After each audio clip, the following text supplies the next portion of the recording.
Umaasa ka ba sa Diyos para sa isang pambihirang tagumpay? Nagdadasal ka para sa pag-unlad, ngunit tila walang nakikita.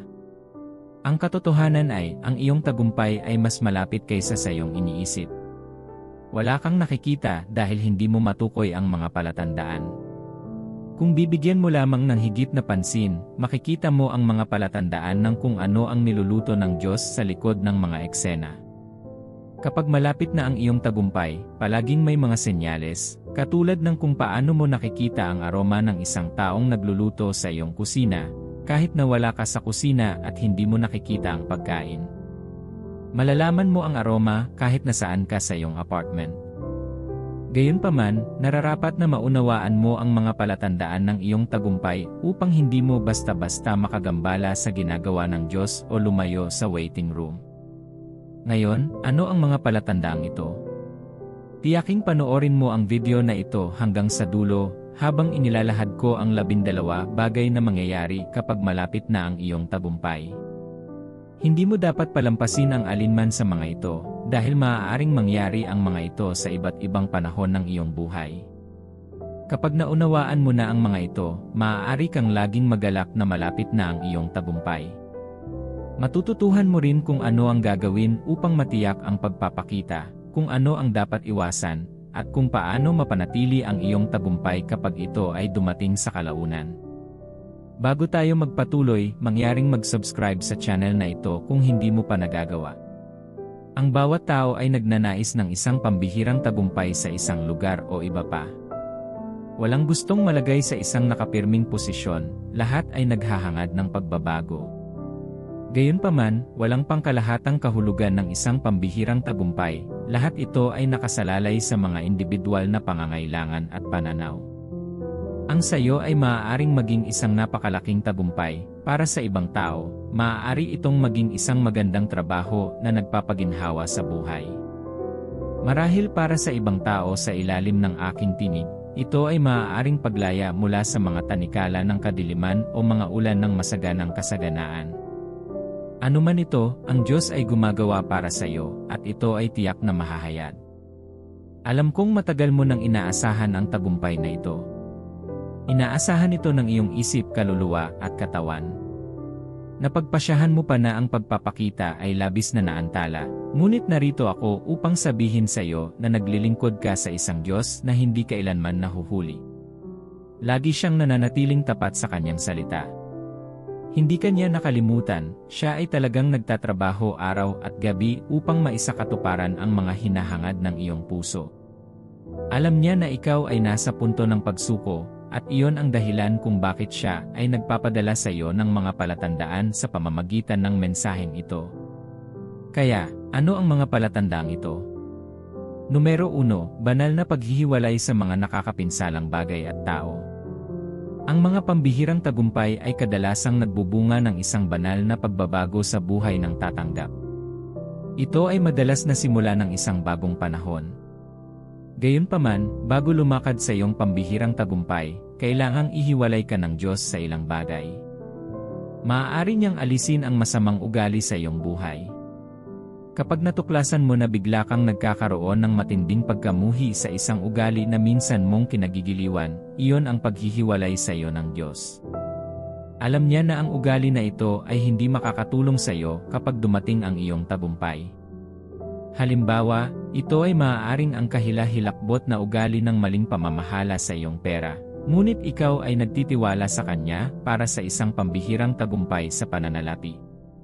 Hindi ka agad sasagot ang Diyos, bakit? Alam niya na kung gagawin niya ito, gugugol mo ang kanyang mga pagpapala sa mga walang kabuluhan o maling pamamahala sa mga ito. Ang unang bagay na kanyang ginagawa ay harapin ang ugali na iyon. Kapag nakita ng Diyos ang pagbabago, maaari kanyang pagpalain. Dahil patay na ang ugali, magagamit mo ang tagumpay para sa kanyang kaluwalhatian. Kaya, kapag nagsimula kang makakita ng pagbabago sa iyong mga gawi, alamin na malapit na ang iyong tagumpay. Maaari ka ring ihiwalay ng Diyos sa mga taong nakakapinsala sa iyong tagumpay. Ang pakikipagkaibigan ay isang magandang bagay, ang mga kapansin-pansing koneksyon sa mga tao ay pinakamahalaga. Gayunpaman, hindi lahat ng magagandang koneksyon ay makadiyos, at hindi lahat ng koneksyon ay mabuti para sa iyo. Ang ilan sa iyong mga kaibigan ay hindi pinahahalagahan ang iyong banal na pagsulong. Ayaw nilang umusad ka. Siyempre, hindi mo ito makikita, ngunit nakikita ng Diyos. Alam niya ang hindi mo alam, kaya bago niya buksan ang kanyang mga tarangkahan ng mga pagpapala sa iyo, aalisin muna niya ang mga taong ito sa iyong buhay. Maaaring sila ay mga taong pesimista, maaaring sila ang laging umaakay sa iyo sa kasalanan. Sinasabi ng 1 Corinthians 15:33, huwag kayong padaya, ang masamang kasama ay sumisira ng mabuting ugali. Ito ay hindi limitado sa mabuting karakter lamang, maaaring sirain ng masamang samahan ang iyong maluwalhating tadhana. Maaaring masira ng masamang kumpanya ang iyong tagumpay. Kaya, huwag kang malungkot kapag sinimulan ng Diyos na bunutin ang ilang tao mula sa lambak ng iyong buhay. Ito ay senyales na malapit na ang iyong tagumpay. Bilang 2, paglipat mula sa isang hamon patungo sa isa pa. Ang mga hamon ay bahagi ng pang-araw-araw na buhay. Okay lang na harapin ang isang maliit na hadlang paminsan-minsan. Gayunpaman, ibang laro ng bola kapag nakakaranas ka ng sunod-sunod na kakilakilabot na sitwasyon. Maaaring gumaling ka ngayon mula sa isang karamdaman, at kinabukasan, ang iyong anak o asawa ang kukuha nito. Mukhang walang pakialam ang extended family mo. Nawalan ka ng trabaho dahil tumaas ang oposisyon mula sa iyong organisasyon. Kung ikaw ay nasa ganitong sitwasyon, nagdadala ako ng kaaliwan mula sa salita ng Diyos. Hindi ito senyales na nakagawa ka ng isang kakilakilabot na kasalanan o nakalimutan ka na ng Diyos. Hindi. Sa halip, ito ay isang magandang senyales na malapit na ang iyong tagumpay. Nangangahulugan ba ito na inayos ng Diyos ang mga pangyayaring ito? Masasabi ba natin na itinulak niya ang mga kakilakilabot na pangyayaring iyon at pagkatapos ay pinaginhawa ka sa pamamagitan ng pagpapadala ng iyong tagumpay? Hindi totoo yan. Ang Diyos ay hindi gumagawa ng masama, hindi siya lumikha ng kasamaan. Gayunpaman, maaaring payagan niya ito. Sino kung gayon ang namamahala sa masasamang pangyayaring ito? Ang demonyo. At bakit niya gagawin yon? Alam niya na malapit na ang iyong tagumpay, at sa makatuwid, itinutulak niya ang mga kaganapang ito sa iyo upang mawala ang iyong pananampalataya sa Diyos. Alam niya na kapag nangyari ito, mawawala ang iyong tagumpay. Ito ang dahilan kung bakit dapat kang maging sensitibo sa mga panlilinlang ng kaaway. Ano man ang maaari mong harapin, alamin na ang iyong mga hamon ay pumupukaw lamang sa iyong tagumpay. Panghawakan ang salita ng Diyos sa awit 35 na nagsasabing, ang pag-iyak ay maaaring manatili sa gabi, ngunit ang kagalakan ay dumarating sa umaga. Kaya, magalak kapag ang isang hamon ay tila tinatanggap ang isa pa sa iyong buhay, ito ay isang senyales na ang iyong tagumpay ay malapit na. Number 3, nagiging hindi ka mapakali sa iyong comfort zone. Minsan, ang kasiyahan ay hindi marangal. Maaaring may gustong gawin ang Diyos sa iyong buhay, ngunit hindi ka pa handa. Iniiyakan mo ito at ipinagdarasal, ngunit kapag tinitingnan ng Diyos ang iyong kakayahan, maliit ka, hindi ka pa lumawak sa kung ano ang maaaring maglaman ng iyong tagumpay. Kaya, bago ka pagpalain ng Diyos, itutulak ka muna niya palabas ng iyong comfort zone. Gagawin niyang hindi mo matiis ang iyong lupain ng kasiyahan. Itutulak ka niya sa dulo ng iyong mga kakayahan, at kailangan mong tumakbo pagkatapos ng higit pa bago ka makatanggap ng higit pa. Kung ang isang mag-aaral ay sumubok lamang ng isang ehersisyo sa matematika bawat linggo, ngunit nananalangin para sa isang sa kanyang pagsusulit, hindi iyon mangyayari. Siya ay nasisiyahan sa kanyang isang kabuuan bawat linggong pag-aaral, ngunit hindi iyon magbibigay sa kanya ng kanyang tagumpay sa edukasyon. Para sa gayong batang lalaki, ipakikita sa kanya ng Diyos na ang isang kabuuan ay hindi magsilang ng isang sa halip. Kapag mas dinidisiplina ng bata ang kanyang sarili, siya ay magiging namumukod-tangi. Bakit? Umalis na siya sa kanyang comfort zone, at ito ang nagbunga ng kanyang tagumpay. Kaya, Kapag natuklasan mo na itinutulak ka ng Diyos sa iyong pamantayan, papunta ka na sa iyong tagumpay. Habang nauuhaw ka sa higit pa, ibibigay niya ito sa iyo. Habang umaalis ka sa iyong comfort zone, lumakad ka sa mga bagong dimensyon at resulta. Ito ay senyales na malapit na ang iyong tagumpay. Bilang 4, ang iyong pagnanais na manalangin ay tumataas. Malaki ang naitutulong ng iyong espiritual na lakas sa pagtukoy sa hitsura ng iyong kaluwalhatian. Maliit ang iyong makakamit kung hindi ka magdadasal ng higit pa. Kaya, kapag ang iyong tagumpay ay malapit na, ang iyong espiritu ay nanabik na manalangin ng higit pa. Ito ay upang mangalap ng sapat na lakas upang makakilos ng husto sa iyong kaunlaran at mga hangarin. Nang ang mga Israelita ay gumugol ng 70 taon sa Babylonia, sinuri ni Daniel ang aklat ng Jeremias at natuklasan na panahon na para sa mga Judyo upang makamit ang kanilang kalayaan. Pagkatapos ay nagsimula siyang manalangin ng taimtim. Ano ang nag-udyok sa kanya na manalangin? Alam niya sa pamamagitan ng mga aklat na malapit na ang kanilang tagumpay mula sa pagkaalipin. Mayroon akong tanong, bakit hinintay ng Diyos na manalangin si Daniel bago isagawa ang kanyang mga salita?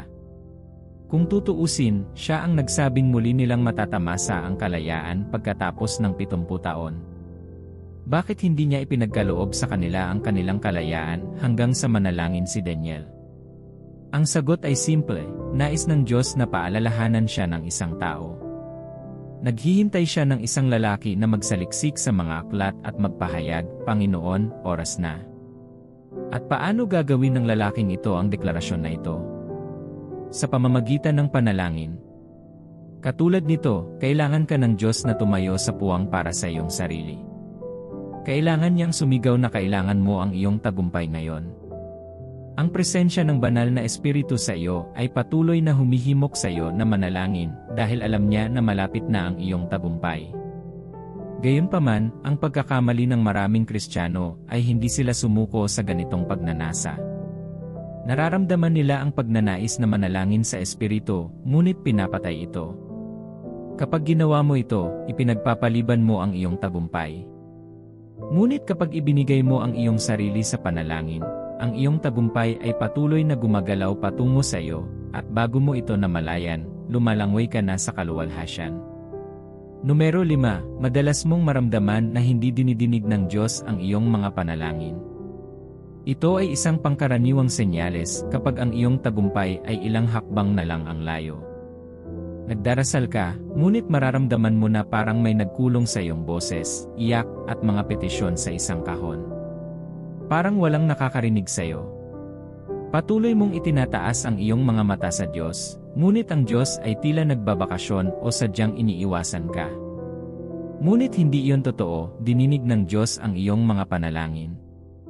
Kapag ang Diyos ay mukhang tahimik o hindi dinirinig ang iyong mga panalangin, siya ay gumagawa sa likod ng mga eksena ng iyong buhay. Isipin ang Diyos bilang isang tagapagluto.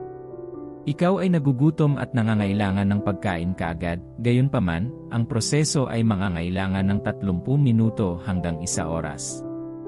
Kung patuloy kang sumisigaw sa tainga ng kusinero, walang mangyayari.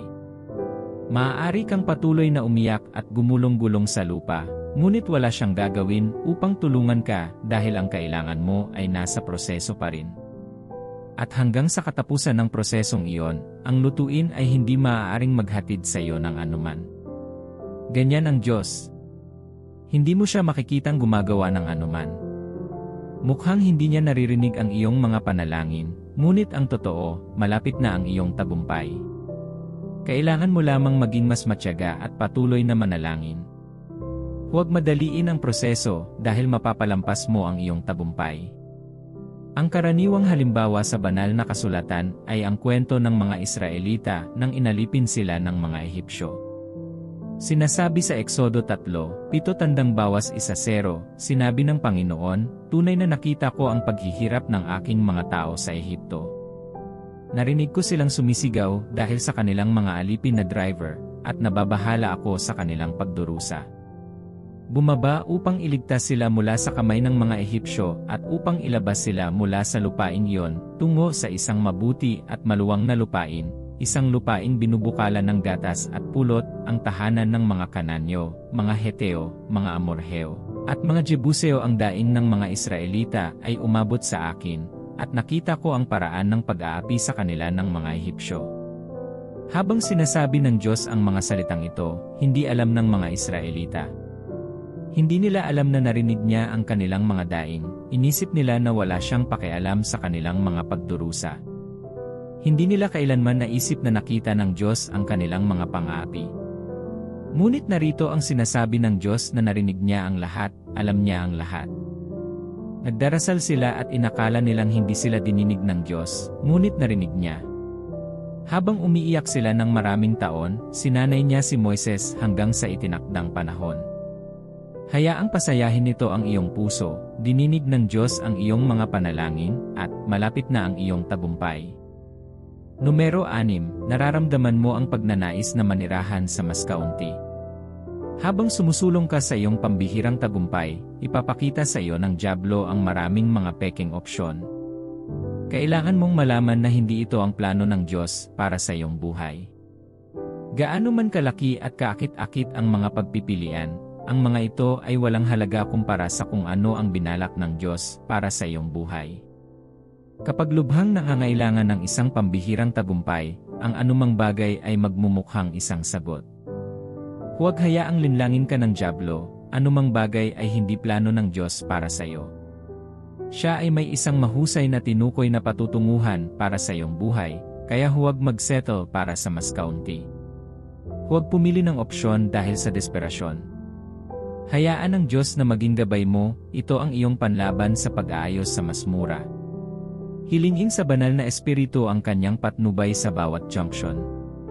Kumpirmahin kung kalooban ng Diyos na piliin mo ang opsyong iyon. Kapag nakuha mo na ang kumpirmasyon mula sa Diyos na hindi ito ang iyong paraan, umatras. Huwag bigyan ng pagkakataon ang dyablo na bawasan ang tindi ng iyong kaluwalhatian. Kapag nakipagkasundo ka sa mas kaunti, pinipigilan mo ang iyong tunay na tagumpay na mangyari. And guess what? Pinayagan mo lang ang ibang tao na tamasahin kung ano ang sayo ng Diyos. Kaya, kung ayaw mong mangyari yon, panatilihing nakatutok ang iyong puso sa Diyos. Mararamdaman mo ang pressure na manirahan sa mas mura, huwag na. Markahan ito bilang tanda na malapit na ang iyong tagumpay. Numero 7, mabangis na pagtutol at panghihina ng loob mula sa iyong pamilya. Ang paghihintay sa Diyos ay hindi makatwiran sa lahat.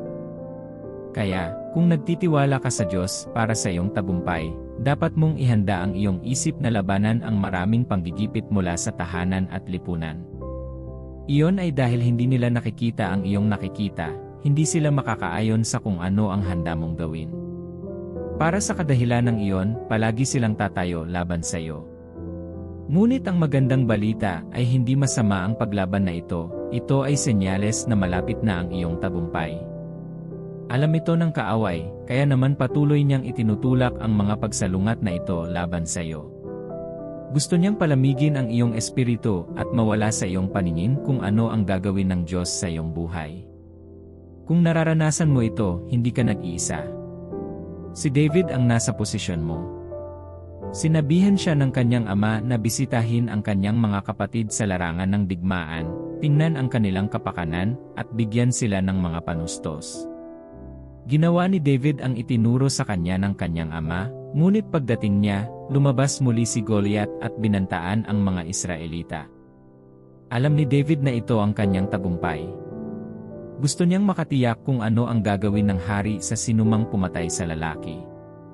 Ngunit habang ginagawa niya ito, bumangon ang pagsalungat mula sa kanyang nakatatandang kapatid. Sinasabi ng 1 Samuel 17:28 nang marinig ni Eliab, ang pinakamatandang kapatid ni David, na nakikipag-usap siya sa mga lalaki, nagalit siya sa kanya at nagtanong, "Bakit ka bumaba dito? At kanino mo iniwan ng ilang tupa sa ilang? Alam ko kung gaano palalo at kasamaan ang iyong puso, bumaba ka para lang panoorin ang labanan." Ngayon ano ang nagawa ko, sabi ni David. Hindi ba ako makapagsalita? Pagkatapos ay tumalikod siya sa iba at binanggit ang parehong bagay at sinagot siya ng mga lalaki gaya ng dati. Alam ni Eliab kung sino si David. Alam niyang pinili siya ng Diyos, kaya sinubukan niyang pigilan si David sa kanyang tagumpay. Ngunit si David ay matalino. Marunong siyang sumagot at nagpatuloy sa paglalakad patungo sa stardom. Iyan din ang dapat mong gawin, huwag subukang labanan ang mga panghinaan ng loob at paglaban. Ang kailangan mo lang gawin ay harapin ang Diyos at ang iyong mga layunin. Ang pagsalungat na ito ay isang senyales na ang hinahanap mo ay malapit na. Numero 8, nagsisimula kang magduda sa mga pangako ng Diyos. Ang pag-aalinlangan ay isang instrumento ng kaaway at hulaan kung ano. Inilapat niya ang sandata na ito kapag malapit na ang iyong tagumpay. Simple lang ang dahilan, ayaw niyang pumasok ka sa plano ng Diyos para sa iyo. Kaya naman, itatapon niya ang iyong isip sa mga nakaraang pangyayari noong ang Diyos ay tahimik. Bilang tao, ang pag-alala nito ay magdududa sa mga pangako ng Diyos. Ipapakita pa niya sa iyo ang 1,000 at isang dahilan kung bakit ka mabibigo ng Diyos. At sa sandaling maupo ang pagdududa sa iyong puso, naghahanap ka ng mga alternatibo. Magsisimula kang gumawa ng paraan para sa iyong sarili. Gayunpaman, hindi ito magbubunga ng anumang magagandang resulta. Paano ko malalaman? Ganon din ang ginawa ni Sarah. Tiniyak ng Diyos kay Abraham na pagpapalain niya siya ng bunga ng sinapupunan. Gayunpaman, umabot sa puntong nag-alinlangan si Sarah sa pangako ng Diyos. Kaya naman, nag-isip siya ng alternatibo. Pinuntahan niya si Abraham at pinilit itong makipagkita sa kanyang alilang babae, si Hagar. Ito ay humantong sa pagsilang ng isang anak na lalaki. Di nagtagal, hinamak ni Hagar si Sarah. Ito ay kapag si Sarah ay nagsisi sa kanyang mga aksyon, ngunit pagkatapos ay huli na ang lahat. Sa kalaunan ay tinupad ng Diyos ang kanyang pangako, ngunit hindi na itama ni Sarah ang pagkakamali. Huwag bigyan ng puwang ang pagdududa. Kapag nagsimula kang makaramdam ng pagdududa, magkaroon ng sapat na pag-unawa upang matandaan na ang iyong tagumpay ay malapit na. Kaya, sa halip na mag-alinlangan, panatilihing nakaugat ang iyong pananampalataya sa Diyos. Huwag hayaang itulak ka ng dyablo na maghanap ng iba pang mga pagpipilian. Kung gagawin mo ito, maaari kang magkamali na makakabawas sa bisa ng iyong tagumpay. Ang iyong mga pagpapala ay darating pa rin, gayunpaman, hindi sila magiging maluwalhati gaya ng nararapat. Baka abutin ka pa ng maraming taon para makarating doon. Magtiwala sa Diyos at tutuparin niya ang kanyang salita sa iyong buhay. Number 9, mga distractions mula sa iyong mga layunin at iba't ibang tukso, may malaking kapangyarihan na nakatutok. Kapag nakatuon ka sa isang layunin sa loob ng mahabang panahon, walang alinlangan na magiging matagumpay ka dito, at kapag naging matagumpay ka, lalabas ang iyong tagumpay. Inilarawan ko lang ang sakit ng ulo ng demonyo. Ayaw niyang tumutok ka sa iyong mga layunin. Ayaw niyang ma-enjoy mo ang iyong tagumpay. Kaya, nagsisimula siyang mag-inject ng mga distractions sa iyong buhay. Ang kaguluhang ito ay maaaring lumitaw sa pamamagitan ng pera, maaaring itulak ka niya sa isang business venture na hindi itinakda ng Diyos para sa iyo. Kapag nahulog ka sa pain na ito, bitag ka niya at inaakay ka sa landas.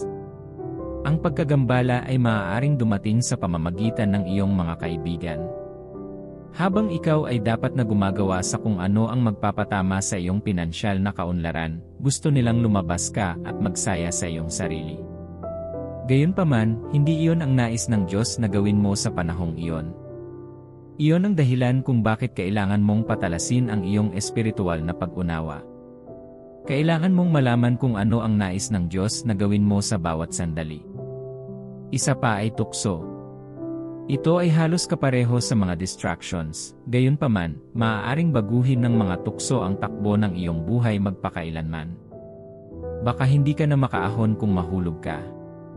Kung si Jose ay sumiping sa asawa ni Potiphar, hinding-hindi niya magagawang maupo sa tabi ni Paraon. Hindi sana siya naging punong ministro.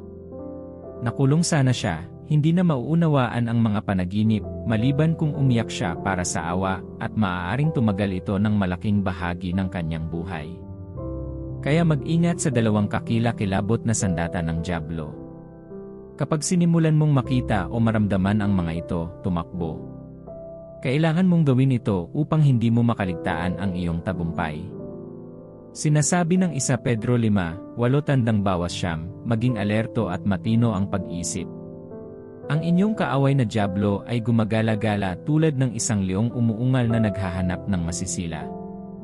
Number 10, makakaranas ka ng mas maraming espiritual na labanan. Ang iyong tagumpay ay hindi darating sa isang pinggan ng ginto. Hindi mo matatanggap ang mga hinahangad ng iyong puso sa pamamagitan ng pagtawid sa iyong mga paa at panonood ng iyong paboritong palabas-sari, hinding-hindi mangyayari iyon. Para ma-access mo ang iyong kaluwalhatian, kailangan mong lumaban sa mga laban. Bakit? Dahil ang ilang mga kaaway ay hindi nais na maabot mo ang iyong mga pangarap. Ayaw nilang pumasok ka sa lahat ng plano ng Diyos para sa iyo. Kaya, para manalo ka sa laban na ito, kailangan mong lumaban. Ngunit sino ang iyong mga kaaway? Una, kailangan mong harapin ang iyong laman. Kung talagang gusto mo ang iyong tagumpay, dapat kang magdeklara ng digmaan laban sa iyong laman. Bakit? Sinasabi ng Roma 8:8, ang mga nasa kaharian ng laman ay hindi makakalugod sa Diyos. Kaya tiyak na ang iyong laman ay hindi makakasunod sa tinig ng Diyos. Nangangahulugan iyon na hindi mo magagawa ang mga naisin ng Diyos sa laman.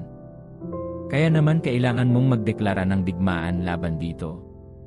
Ang isa pang kaaway na dapat mong harapin ay ang dyablo at ang kanyang mga impluensya. Nakita mo na ang mga distractions at temptations ay bahagi ng itutulak niya laban sa iyo. Ngunit makinig ka, hindi mo sila malalampasan sa pamamagitan ng paghahangad. Hindi ka makakaahon sa espiritual na puwersa ng kasamaan gamit ang iyong sariling lakas. Kailangan mong gamitin ang iyong espiritual na mga sandata, na kinabibilangan ng salita ng Diyos, mga panalangin, at pananampalataya. Putulin ang mga negatibong kaisipan tungkol sa iyong sarili. Ipahayag ang mga salita ng Diyos sa iyong buhay. Inutusan ang mga masasama na iwanan ang iyong buhay ng mag-isa. Sinasabi ng Mateo 11:12 mula sa mga araw ni Juan Bautista hanggang ngayon, ang kaharian ng langit ay sumailalim sa karahasan, at sinasalakay ito ng mga marahas na tao. Ang talatang ito ay nagsasabi sa iyo na ang iyong mga kaaway ay walang ibang wika kundi espiritual na karahasan. Kaya huwag mag-atubiling gamitin kung ano ang mayroon ka. At tandaan, ikaw ay lumalaban mula sa pananaw ng tagumpay, na panalo na ni Jesus ang labanan para sa iyo. Number 11, mga banayad na mensahe ng katiyakan mula sa Diyos. Gaano man ito kahirap, laging ipaalala sa iyo ng Diyos ang kanyang presensya. Kaya habang nagdarasal ka at parang hindi nagsasalita ang Diyos, siya nga. Ang ginagawa niya ay magpadala ng mga banayad na mensahe. Gusto mo ng supernatural at agarang resulta, ngunit hindi bigla ang gagawin iyon ng Diyos. Patuloy siyang makikipag-usap sa iyo sa pamamagitan ng mga tao sa paligid mo, kalikasan, at makapangyarihang mga mensahe tulad nito. Kapag sinimulan mong maranasan ito, sinasabi ng Diyos na hindi ka niya iiwan o pababayaan. Siya ay kasama mo sa lahat ng mga araw ng iyong buhay. Sinasabi sa awit 23:4-5, bagaman ako'y lumakad sa pinakamadilim na libis, hindi ako matatakot sa kasamaan, sapagkat ikaw ay kasama ko, ang iyong pamalo at ang iyong tungkod, sila'y umaaliw sa akin. Ikaw ay naghahanda ng mesa sa harap ko sa harapan ng aking mga kaaway, pinahiran mo ng langis ang aking ulo, umaapaw ang aking saro.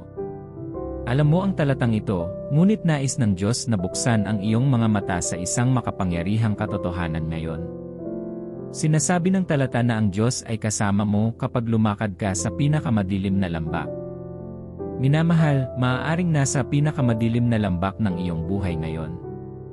Naabot mo na ang punto kung saan walang makakapagpatuloy sa iyo maliban sa divine providence. Huwag kang matakot, sabi ng Diyos na kasama mo siya. And guess what? Pagkatapos ng pinakamadilim na lambak ay isang malaking piging sa harap ng iyong mga kaaway. Nangangahulugan ito na pagkatapos ng sandaling ito ng iyong buhay, ang iyong tagumpay ay susunod. Ito ang nakapagpapatibay na salita ng Diyos sa iyo ngayon, panghawakan mo ito. Sa lalong madaling panahon, ang iyong tasa ay apawan ng mga pagpapala. Numero 12, isang malalim na pakiramdam ng kapayapaan. Ito ang tuktok ng lahat. Habang patuloy na ipinapadala ng Diyos ang kanyang mga salita ng katiyakan, magsisimula kang makaranas ng kapayapaan na higit sa iyong pangunawa. Habang ang lahat ay sumisigaw at umiiyak tungkol sa iyong kalagayan, ikaw ay mapapangiti. Bakit? Nangako ang Diyos na sasamahan ka. Walang abala sa iyo dahil sigurado ka sa kanyang presensya. Naniwala ka sa kanya, natutuparin niya ang kanyang salita sa iyong buhay. Ngunit kung mararanasan mo pa ang kapayapaang ito, hinihikayat kita na isuko ang iyong buhay kay Jesus. Siya lamang ang makakatulong sa iyo na matamasa ang kapayapaang ito sa pamamagitan ng banal na Espiritu. Huwag mag-alala tungkol sa anumang bagay, hayaan ang Diyos sa kanyang paraan. Kapag ginawa mo ito, magsisimula kang matamasa ang banal na kapayapaan. Ito ang simula ng iyong tagumpay. Ngayong alam mo na kung ano ang mangyayari kapag malapit na ang iyong tagumpay, paano ka makapaghahanda na ma-access ito? Una, dapat mong tanggihan ang iyong kasalukuyang sitwasyon.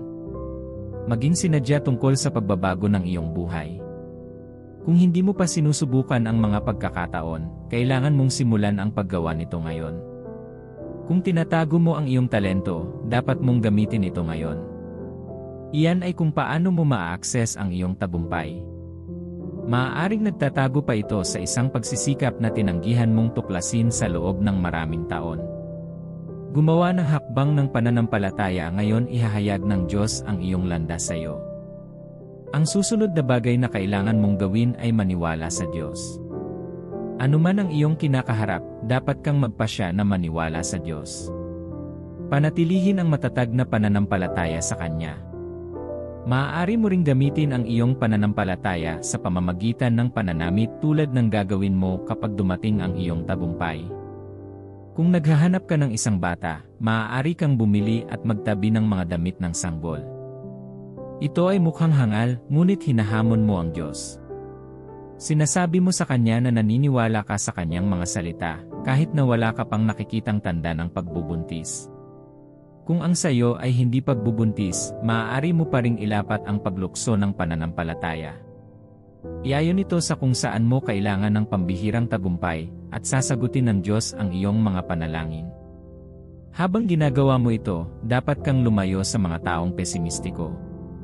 Kapag inihiwalay ka ng Diyos sa mga taong hindi makakaayon sa iyong buhay, huwag mo na silang balikan. Huwag bigyan sila ng puwang sa iyong buhay, anuman ang maaaring sabihin nila. Kung pahihintulutan mo silang bumalik, mapapahina nila ang iyong pananampalataya sa Diyos, at dudurugin nila ang iyong paningin. Kaya lumayo sa kanila at lumakad kasama ang mga taong katulad ng pag-isip. Kapag dumating ang iyong tagumpay, sasalubungin ka nito sa tamang kumpanya. Hindi mo dapat sundin ang ideolohiya ng mundo. Ang ilang mga pamantayan sa lipunan ay hindi umaayon sa landas ng Diyos para sa iyo. Hindi sila nakakapinsala sa labas, ngunit sa presensya ng Diyos, hindi sila katanggap-tanggap. Kung hindi mo sila alisin, maaari nilang harangan ang iyong tagumpay. Maaaring okay lang na mangolekta ng mga suhol sa mundo, marami ang nagkamal ng kayamanan sa ganitong paraan. Gayunpaman, hindi dapat kilalanin ng anak ng Diyos ito bilang isang pambihirang tagumpay. Ito ay hindi katanggap-tanggap sa paningin ng Diyos. Ang isa pang bagay na maaari mong gawin ay magalak kasama ng iba kapag pinagkalooban sila ng Diyos ng mga tagumpay. Isa ito sa malaking pagkakamali ng maraming Kristiyano. Iniisip nila na mas mahal ng Diyos ang kanilang kapwa kaysa sa kanila, kaya mabilis niyang sinasagot ang kanilang mga panalangin. Hindi dapat ikaw ito. Huwag kailanman mag-isip ng ganito sa iba. Kapag nakita ng Diyos ang iyong dalisay na puso, sasagutin ka rin niya. Ito ay humahantong sa akin sa 5 breakthrough blocker. Ang ilan sa mga ito ay bahagi ng mga palatandaan, ngunit ang pagbibigay diin sa mga epekto nito ay makatutulong sa iyo na makaiwas sa mga ito. Ano ang una? Inggit at selos. Sinasabi ng Genesis 30:1, nang makita ni Raquel na hindi siya nagkakaanak kay Jacob, nainggit siya sa kanyang kapatid. Kaya't sinabi niya kay Jacob, "Bigyan mo ako ng mga anak, kung hindi, mamamatay ako." Ang talatang ito ay nagpapakita ng inggit at paninibugho. Labis na inggit si Raquel sa kanyang kapatid na babae, kaya nakita niya ang kanyang asawa bilang kanyang Diyos. Kaya naman maaari niyang hilingin sa kanya na bigyan siya ng anak. Lingid sa kanyang kaalaman, ang kanyang selos at inggit ay bahagi ng dahilan kung bakit hinarang ng Diyos ang kanyang sinapupunan. Hindi siya nagkaanak ng mahabang panahon dahil sa mga ugali na ito. Makikita mo na isa itong malaking breakthrough blocker. Kaya't kung naiinggit ka sa sinuman, siguraduhing ilalabas mo iyan ngayon para pagpalain ka ng Diyos. Ang pangalawang breakthrough blocker ay takot. Ang simpleng salitang ito ay may malaking kapangyarihan sa maraming kaluluwa. Sa tuwing binibigyan sila ng Diyos ng tagubilin, tumanggi silang gawin ito dahil sa takot. Natatakot silang maglunsad, ngunit dito nakasalalay ang kanilang tagumpay. Ang kanilang pagtanggi na lumabas ay sinasabotahe ang plano ng Diyos para sa kanila, ngunit patuloy silang nagtataka kung bakit hindi sila pinagpala ng Diyos. Patuloy silang nananalangin at umiiyak sa Diyos. Baka ikaw ito. Kailangan mong bitawan ang iyong mga takot at pag-aalinlangan, gawin ang sinabi ng Diyos na dapat mong gawin. Dito nakasalalay ang iyong tagumpay. Dito mo maa-access ang mga sagot sa iyong mga panalangin. Ang ikatlong breakthrough blocker ay sumusuko na. Maraming tao ang walang lakas na magtiyaga. Wala silang bunga ng pagtitiis. Gusto nila ng mabilis na resulta, ngunit hindi iyon gagawin ng Diyos, siya ay Diyos ng proseso. Kung hindi ka handang magtiyaga, hindi mo maa-access ang iyong tagumpay. Hindi ka dapat sumuko. Hindi mo ba alam na ang iyong tagumpay ay isang hakbang na lang? Kapag naramdaman mo ang matinding init para sumuko, panatilihin iyon sa likod ng iyong isip. Kaya, tulad ng inaasahan mo sa iyong tagumpay, huwag sumuko sa iyong pananampalataya. Ipahayag na lagi kang maghihintay sa Diyos. Ang pang-apat na breakthrough blocker ay ang kawalan ng panalangin. Upang ma-access ang iyong tagumpay, dapat kang maging madasalin. Bakit? Hindi gusto ng kaaway ang iyong tagumpay, lagi kanyang sasalakayin. Ngunit kapag palagi kang nasa lugar ng panalangin, ipaglalaban ka ng Diyos at lagi kanyang tutulungan. Maraming mga Kristiyano ang nananalangin para sa isang pambihirang tagumpay, ngunit sila ay talagang bumubulong at nagrereklamo. Maaari silang magtaas ng 5 prayer points sa loob ng 1-0 minuto, ngunit bumulong-bulong sa susunod na 25 minuto. Ito ay hindi ka panipaniwala sa Diyos, maaari nitong hadlangan ang iyong kaluwalhatian sa pagpapakita. Ang ika-5 breakthrough blocker ay kawalang interes sa salita ng Diyos. Nagtitiwala ka sa Diyos para sa mga tagumpay sa pananalapi o pag-aasawa, ngunit bihira mong basahin ang salita ng Diyos. Halos hindi ka nagmumuni-muni sa kanyang mga pangako. Ito ay isang malaking hadlang sa iyong buhay. Maliliwanagan lamang ng Diyos ang iyong puso sa pamamagitan ng kanyang salita. Kapag ikaw ay walang pakialam dito, hinaharaan mo ang kanyang liwanag sa pagsikat sa iyo. Paano mo mararanasan ang tagumpay na gusto mo? Hindi pwede. Kaya, para masira ang pader na ito at ma-access ang iyong tagumpay, kailangan mong panatilihin ang iyong puso sa salita ng Diyos. Kapag dumating ang iyong tagumpay, ano ang inaasahan ng Diyos mula sa iyo? Una, dapat mong kilalanin ang gawain ng Diyos sa iyong buhay. Marami ang mabilis na nakakalimutan ang katapatan ng Diyos. Pinupuri nila ang kanilang pagsisikap ng tao at ipinagmamalaki ang kanilang nagawa. Huwag gawin ito kapag sinasagot ng Diyos ang iyong mga panalangin. Sa halip, pasalamatan siya sa mga nagawa niya sa iyong buhay.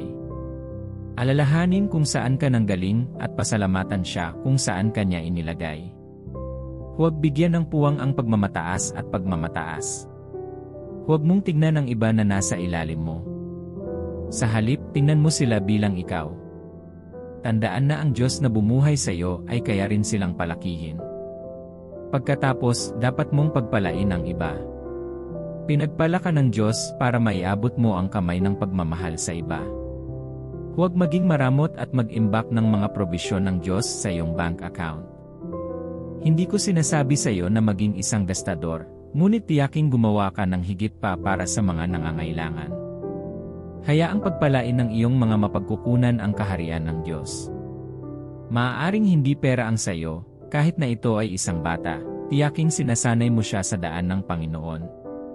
Huwag masyadong palayawin ang iyong ward, ganyan mapapala ng iyong tagumpay ang kaharian ng Diyos. Ang isa pang bagay na dapat mong gawin kapag pinagpapala ka ng Diyos ay ang patawarin ang mga nagkasala sa iyo sa iyong mga pagsubok. Maraming mga Kristiyano ang nagiging init sa mga taong nakasakit sa kanila kapag natanggap na nila ang kanilang mga tagumpay. Hindi dapat ganito. Hindi ka pinagpala ng Diyos para makapagbigay ka ng parusa sa iba. Hindi gusto niya na patawarin mo sila.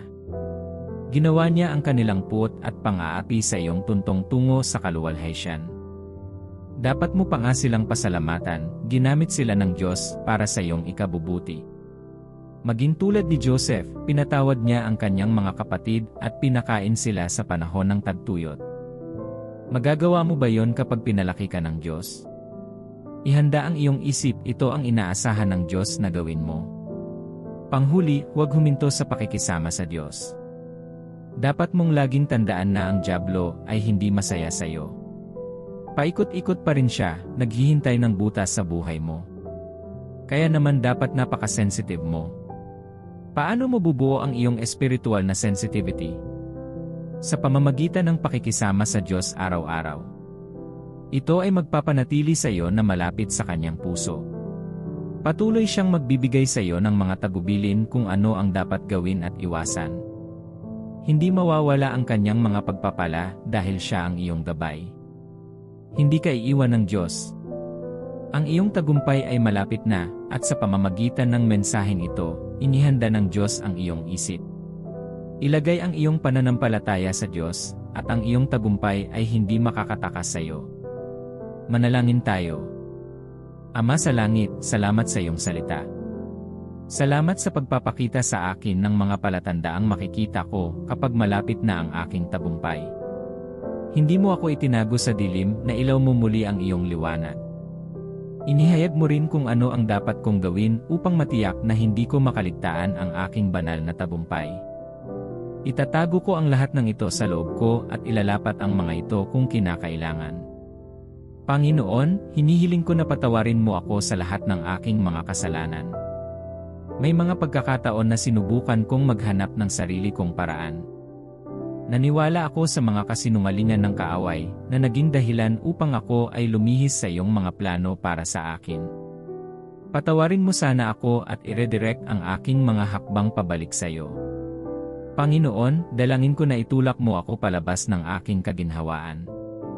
Hindi ako dapat makakuha ng kasiyahan mula sa aking kapaligiran. Kailangan kong ilunsad ang iyong mga plano para sa akin. Tulungan akong ma-access ang inihanda mo ng higit sa aking mga hangganan. Kailangan kong gawin ang lukso ng pananampalataya. Dapat maging exceptional ako. Maglalagay ako ng dagdag na pagsisikap. Gagawin ko ang lahat para maging phenomenal. Tinatanggihan ko ang pangkaraniwan.